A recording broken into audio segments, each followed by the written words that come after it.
محترم ڈاکٹر تنولی صاحب، احادیث مبارکہ میں فضائل اہل بیت اور خصوصاً حضرت سیدہ کا جو ذکر جمیل ہے، آپ کچھ ارشاد فرمائیے۔ بسم اللہ الرحمن الرحیم۔ ڈاکٹر صاحب بہت شکریہ۔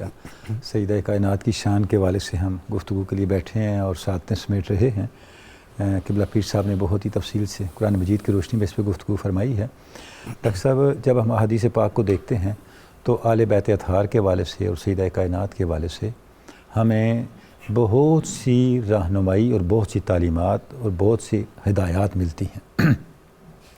حضرت زید بن ارقم فرماتے ہیں کہ آپ صلی اللہ علیہ وسلم نے مقام خم پہ خطبہ ارشاد فرمایا، مسند احمد کی روایت ہے جی، اور اس خطبے میں ارشاد فرمایا، لوگوں میں تمہیں اللہ کے نام پہ اپنے اہل بیت کے حقوق کے بارے میں نصیحت کرتا ہوں۔ سبحان اللہ، سبحان اللہ۔ یعنی اس کا مطلب یہ ہوا کہ اہل بیت کی جو شرف ہے، اہل بیت کی جو عظمت ہے، اس کے حوالے سے حضور اقدس صلی اللہ علیہ وسلم نے ایک خاص وارن کرنے کے انداز میں امت کو متنبہ کیا کہ وہ اہل بیت کے حقوق کے حوالے سے، اہل بیت کی عظمت کے حوالے سے آگاہ رہیں اور اس کے بارے میں محتاط رویہ اختیار کریں۔ ان کا بیہیویئر کیا ہے، ان کی اپروچ کیا ہے اہل بیت کے حوالے سے، تو ان چیزوں کو پیش نظر رکھیں، ان چیزوں کو نظر انداز نہ کریں۔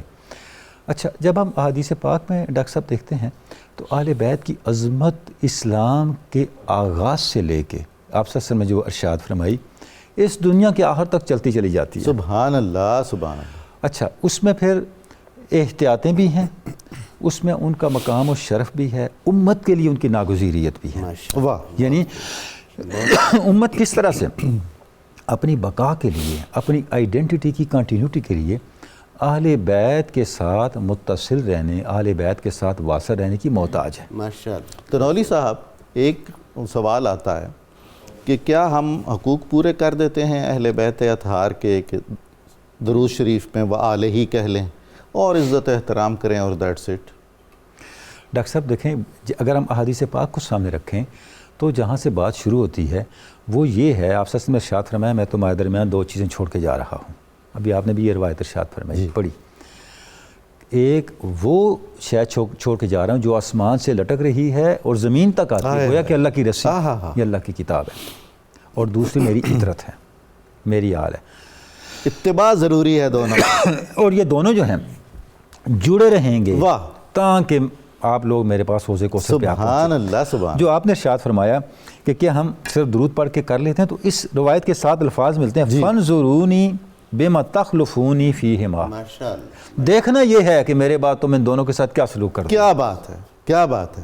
یہ ہے، یعنی جیسے ہم نے بات شروع کی، آپ سے نے آغاز اس انداز سے فرمایا، آپ نے ویجیلنٹ رہنا ہے اللہ اکبر، قرآن حکیم کے بارے میں کس قدر حساس اور اطرت رسول کے بارے میں ویجیلنٹ رہنا ہے کہ اللہ کے رسول صلی اللہ علیہ وسلم نے ہدایت کیا ارشاد فرمائی ہے۔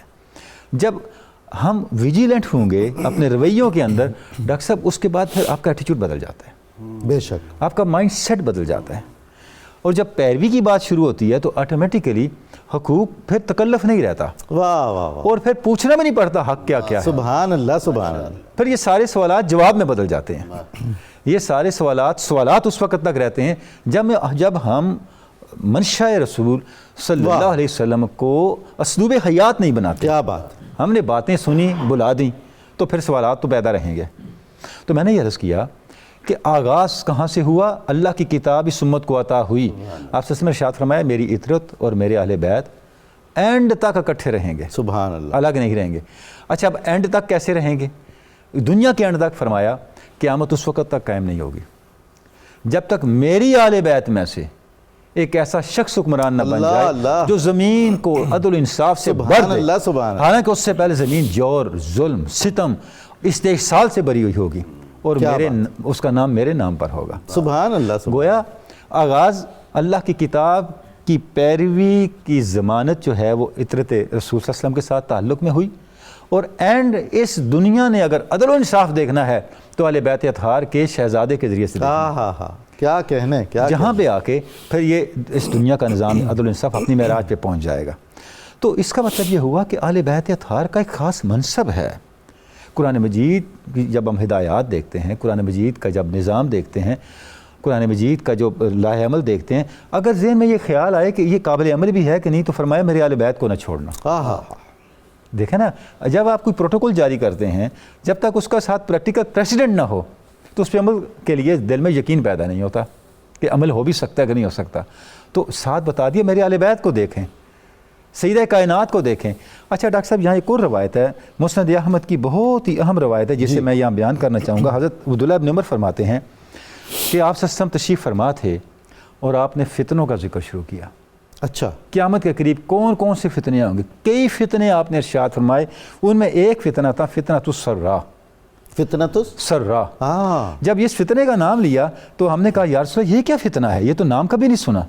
فرمایا یہ فتنہ میرے آل بیت میں سے ایک آدمی کے قدموں کے نیچے سے اٹھے گا، اللہ اللہ، جو یہ سمجھے گا کہ مجھ سے ہے، حالانکہ اس کا میرے ساتھ کوئی تعلق نہیں ہوگا، اس لیے نہیں ہوگا۔ یزعم انہ منی ولیس منی انما ولی المتقون، مسند احمد کی حدیث ہے۔ وہ سمجھے گا مجھ میں سے ہے، اسے نہیں پتا مجھ میں سے تو وہ ہیں جو متقی ہیں۔ سبحان اللہ، کیا بات ہے، میرے ساتھ والے تو متقی ہیں۔ سبحان اللہ، پتہ یہ چلا آل بیت اطہار سراپا تقویٰ ہوتے ہیں، بے شک، وہ قرآن مجید کی تعلیمات کا عملی نمونہ ہوتے ہیں۔